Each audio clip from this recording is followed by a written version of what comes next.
Bring out the best ang goal ng Sparkle Prime Workshop. Kabilang sa mga aspiring artist na lumuhok ang isang beauty queen. Makichika kay Aubrey Carampel. From pageantry to acting, yan ang tila whirlwind journey ni 2019 Binibining Pilipinas Universe Gazini Ganados na isa sa mga lumahok sa Sparkle Prime Workshop. With being a beauty queen kasi, everyone expects you to be polished, to be well prepared, to be perfect. Pero in the workshop, they allow you to feel all the emotions, yung traumas mo na ilalabas mo. And it's such a comforting feeling to be in the red mat, and I'm honored to be a part of this. Nasa workshop din ang anak ni Kapuso and Sparkle actor Richard Yap na si Ashley Sandrine. Sobrang dami kong natututunan, and it really helps you become like a better actor and a better person overall.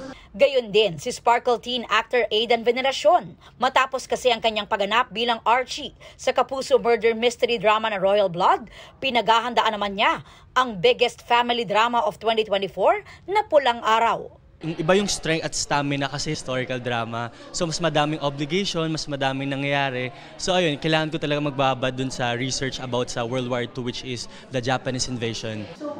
Iba't ibang exercises ang ipinagawa sa kanila ng workshop head facilitator na si Ana Fileo para mas mahasa at mas maging handa raw ang Sparkle Stars sa kanilang future projects. What I love about this particular batch is they're so hungry.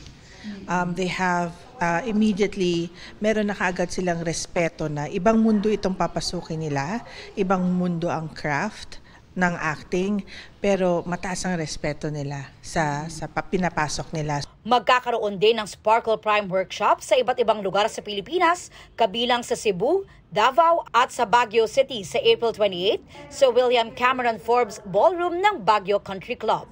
Aubrey Carampel, updated showbiz happenings.